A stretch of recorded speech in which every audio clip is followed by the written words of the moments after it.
It's Bullseye. I'm Jesse Thorn. Next up, another Emmy nominee, Tracee Ellis Ross. Tracee was born in Los Angeles to music executive Bob Ellis and singer Diana Ross. Yes, that Diana Ross.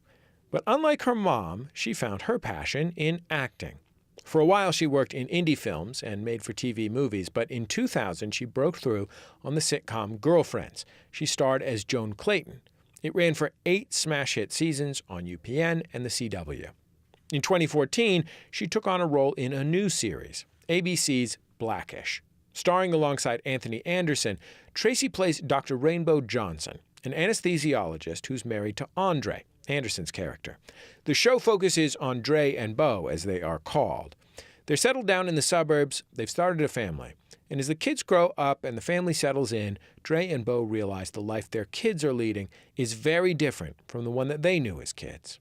The show touches on race, class, politics, and at the same time, it's very sweet, very funny, and very sincere. The show has earned Tracee a Golden Globe Award for Best Actress. Now she's up for the same honor at this year's Emmys. For Bullseye, she talked with Karen Tongson, who's a panelist and sometime host of Pop Rocket, our sister show here at Maximum Fun. Karen is also a professor of English and Gender Studies at USC, the University of Southern California, and, as you're about to hear, a huge Blackish fan. Here's a bit from the most recent season of Blackish. This comes from an episode Tracee not only starred in, but also directed. In this scene, she and her husband are in couples therapy. Okay, well, you didn't say anything about the balloons or the streamers or the great idea I had to get him a smash cake, which he had a ball with, which you would have never thought of.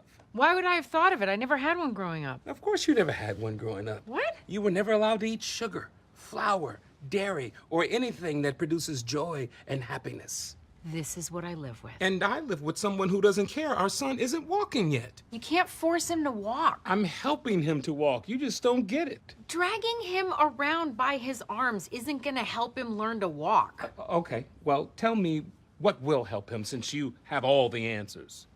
Why do you always do that? I'm gonna stop you. We're getting into bickering and this isn't productive.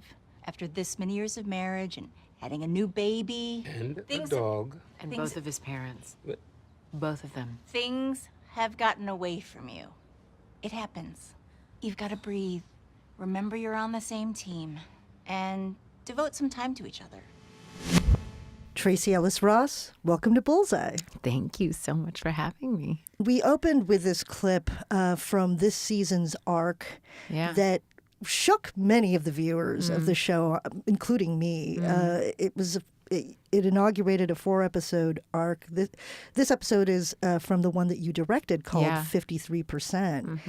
Given the emotional tension of that particular episode, what was it like to toggle between being the director and calling the shots and having to be really grounded in that situation and then having to be in front of the camera, opening yourself up to these emotional vulnerabilities?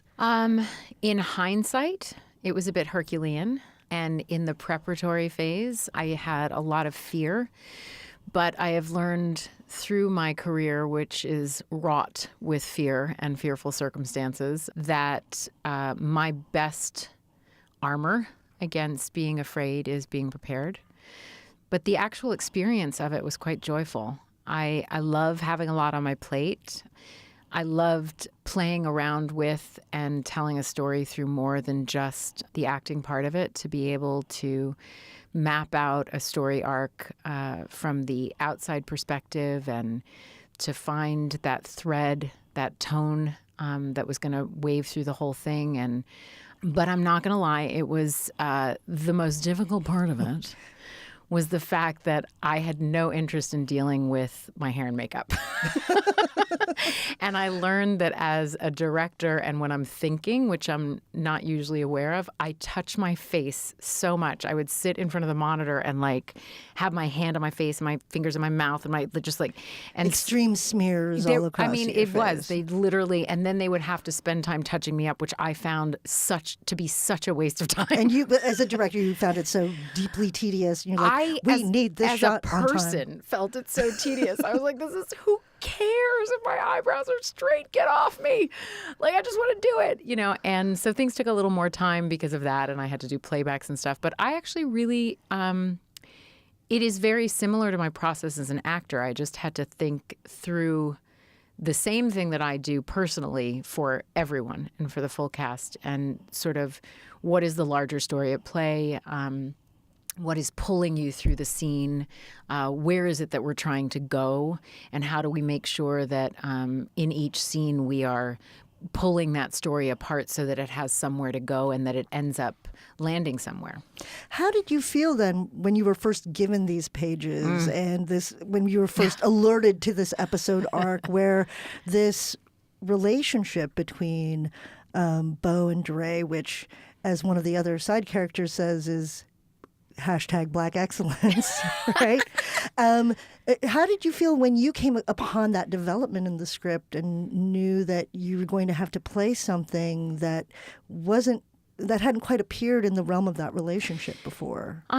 You know, I was worried about it for a couple of different reasons, especially the challenge that, you know, that episode that I directed started the arc. So trying to figure out where we were orienting from. You know, the core of our show is anchored by the love of this couple. We dive into lots of different areas and conflict and things, but they're always outside of the relationship. And so there's this home base of Dre and Bow.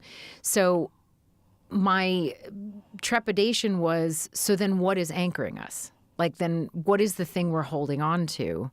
And can we trust that there is enough of a foundation underneath us if we're not it? And I think we found it, but I think it was scary for even the audience to watch. Well, there were so many occasions in that 4-episode arc where we thought, okay, it's going to resolve itself and then now. It didn't. Yeah, like after Junior's valedictory I know. speech or any of these situations, and we felt as an audience as audience members like we were getting the rug consistently pulled from underneath. You know, us. one of the things the writers did and talked about with us in advance that was really, I thought, executed beautifully in what they actually wrote is that there was no one to blame. And part of what we were exploring is very in line with the DNA of our show. It just happened to be coming from a place that we're not used to seeing it, where there's no actual answer or there's no actual person to point the finger at to blame. That what we were exploring was this idea that in a long-term relationship, there are sometimes you grow in different directions. Sometimes there's not a particular thing that sets something off, but then that schism gets wider and wider and wider, and you don't even know how it got that wide or how to get back close together. And then somehow you're somewhere you didn't know you were going. That was a really interesting thing to explore, but it was not just but it was challenging as actors also because it went on for so long. It went on for a long time, I can imagine, in a very protracted production schedule, and not just the, couple of hours that we witnessed. No, I mean, we do a good 14-hour day, 5 days a week. Mm-hmm. And so I enjoy the fact that we get to giggle through our work. One of the things that I've enjoyed most that you've done recently beyond Blackish is just that brief 73 questions you answered on Vogue. Thank you. And one of the things that you said actually was that, one of the reasons you liked portraying Bow is that you like to redefine what it's like to be a joyful Black woman. Yeah. And so, I don't know. Maybe can we play a little clip of that 73 questions? Sure, because I have so funny. Because I think that, like many listeners, I have a couple of follow-ups from some of the things that you said. Yeah, let's play it. I'm so curious. Sure. Hey! Tracee Ellis Ross. Thanks for fitting me into an insanely busy schedule to do 73 questions. It is my pleasure. Please come in. Okay. So, on a scale of 1 to 10, how excited are you about life right now? Oh, I am at like a 10 or 11 right now. Can you describe Los Angeles in 3 words for me? Sunny, work, healthy, Can you describe yourself in a hashtag? joyful, Can you describe your home? warm, safe, fun. And beautiful. What's the theme of this room? I don't know that there's a theme in here, but it's blue. Come on, let's go sit on the blue couch. Okay. If you could do a love scene with anyone, who would it be? Oh, well, I'm gonna make it a threesome, and Rihanna and James Dean, and me, of course. If your life was a musical, what would the marquee say? Hello, Dolly. Hello, Tracee. Yes, hello, Tracee. As in, it would be called Hello, Tracee. I love that. I mean, first of all, the threesome with Rihanna and James, the love scene. Yes, I'm sorry. Yes, It was explicitly a love scene, but you went threesome. I like sure that. did. And I went there pretty quickly. You went there too. really I didn't quickly. even ponder long. Although, frankly, the fact that you made one of them be a dead person, like, could keep people from speculating a lot. It could, or it could just tell you which one I wanted to be with. I don't know. But also the little last bit of that clip where you get into your "Hello, Tracee." Yeah. One of the things that I enjoy about the way you move through the world is actually your theatricality. I love that. Thank you. And I think that we know you as a TV star, or a fashion icon, but you're a theater dork. I'm a theater dork. I'm a connoisseur of fun and joy. Yeah, because I don't know if I would use the word theatrical or free. In the history of the Black experience, there understandably and justifiably is a ton of struggle and pain and hurt. And, I actually just wrote this on my Instagram account today, that we as Black women and as people of color, of Black and brown and people of color in general, we are deserving of safety and joy, a combination of both, which because of a lot of experiences, there's been no room for joy. There's been a lot of survival involved. And so there's something really extraordinary about watching a Black woman or a woman on television played through the face and beingness of a Black woman that is thriving and joyful, along with being all those other things. Mm-hmm. And that has the capacity to countervail all of that difficulty, all of that struggle with that joy. With and it with at love, the same time. right? Yeah, with joy and love. And we don't get a chance to see enough of that. And yet my eyes and my heart see a lot of it in my own life as I look around at the people that I know and the friends. There's both. But being able to bring that to a larger platform as we expand our idea of what humanity looks like. It's been limited in how it is expressed through a lot of our entertainment. Another one of the figures who you bring up in that 73 questions, that you enjoy the works of the great woman of color feminist, writer, philosopher, Audre Lorde. When did you first come across her works, and how did you read it at Brown? It's an interesting story that I think is unexpected. I have only leaned into feminist literature in my adult life. It was not what I was sort of experiencing and trafficking in college. My social activism has I've always been participatory and showing up, but my social activism has only, the volume has only turned up as in my adult life. And I had read Rebecca Traister's All the Single Ladies, which was truly a life pivoting read for me, because I felt that there are so few stories on the wallpaper of our lives of different versions and incarnations of what it looks like to be a fulfilled and happy adult woman in life. The whole married and kids thing is still so attached to that experience in a way that I find puzzling. And so when I read Rebecca Traister's book, I was so moved by all these different stories and sort of chronicling of all this different experience. And that took me into a really good rabbit hole of a lot of feminist literature. But I was in the middle of reading Rebecca Solnit's The Mother of All Questions, and it dawned on me that the books that I had been reading were all of white feminists. And that my experience was not being, that I was identifying wholeheartedly, but I also was not quite hearing the fullness of my own experience and things that I know to be true. And so I went to Google And I literally typed in top 10 Black feminist books.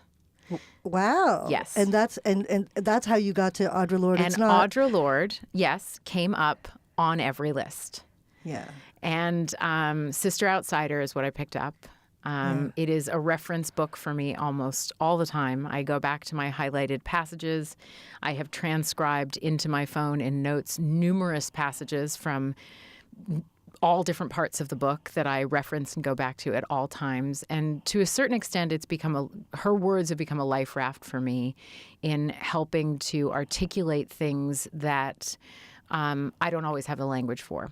And somehow, all those years ago, she was right on course with what we are still in now. So I want to talk a little bit more about your earlier life, because I think one of the things that we have in common is that I grew up in a family of musicians, and I was on the road a lot. My mom was a singer. And so give me a picture of what it was like to be a kid, with a mom who sang. And were you on the road with them, or were you left with extended family, or did you go to school? Well, my mom did this very particular and special thing where she would never leave for longer than a week. And she recorded at night while we were sleeping. So she always put us to bed and woke us up in the morning and sat and had breakfast with us. She's a really good waker-upper. She's a particularly good waker-upper. She was the most gentle. Like, she would first come in and lift open the shades. And me and my sisters all shared a room. So she would open the shades. And then she would gently turn on some music. Wow. And then she would come back again 5 minutes later, and she would lean in the door and say, in that beautiful voice of my mom's, "Are you going to wake up, girls?" Oh, it's the best. Did you ever say no?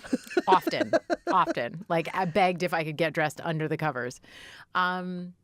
So my mom has a very deep and wide heart, and we are and always have been her priority. So we did go on the road. I experienced all of that, but those things happened during our summer vacations or our Christmas breaks.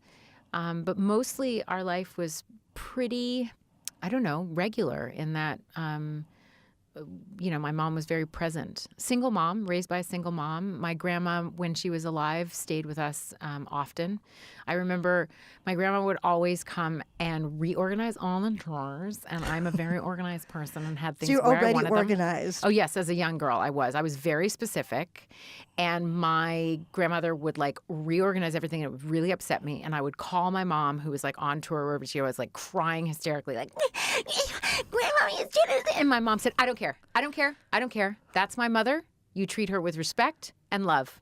Going back to the times when you say you were on tour in the summer times, and I think I've read certain stories that you told about being called on stage. Yeah. Called on stage, hiding in the quick change booth, helping my mom in the quick change booth.